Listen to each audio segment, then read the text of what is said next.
কাছের এবং দূরের যে যেখান থেকে ভিডিওটা দেখছেন সবাইকে আসসালামু আলাইকুম।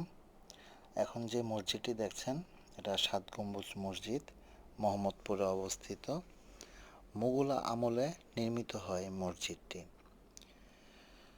সুবেদার শায়েস্তা খাঁ ও ওনার পুত্র উমিদ খাঁ এই মসজিদটি নির্মাণ করেন। এখন রোজার সময় তাই বাহিরেও প্যান্ডেল করা হয়েছে, তাই মসজিদের বাহির থেকে পুরোটা দেখা যাচ্ছে না। এটার ভিতরটাও খুব সুন্দর এবং খুবই আশ্চর্যের ব্যাপার, মসজিদটার ভিতরে সবসময় খুব ঠান্ডা থাকে।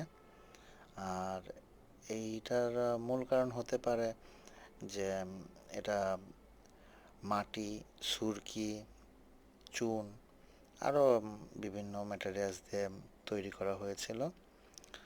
আর মসজিদটা খুবই সুন্দর এবং আকর্ষণীয়।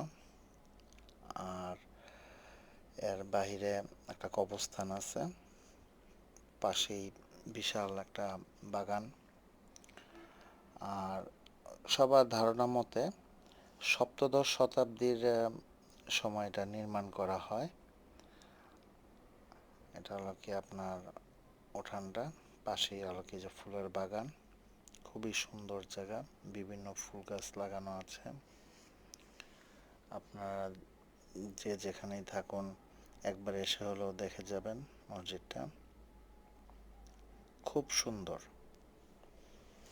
আর এটার আশ্চর্যজনক ব্যাপার হলো কি আমাদের স্থানীয়রা আমরা এটার ৭ গম্বুজ গণার চেষ্টা করছি বিভিন্ন অ্যাঙ্গেল থেকে, কিন্তু কখনোই গণে সফল হয়নি।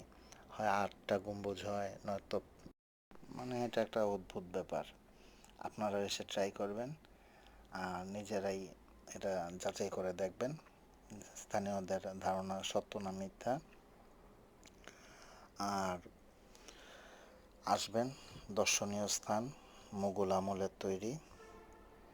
আর শায়েস্তা খাঁর নাম তো সবাই জানেন, উনি এটা নির্মাণ কাজ শুরু করেছিলেন।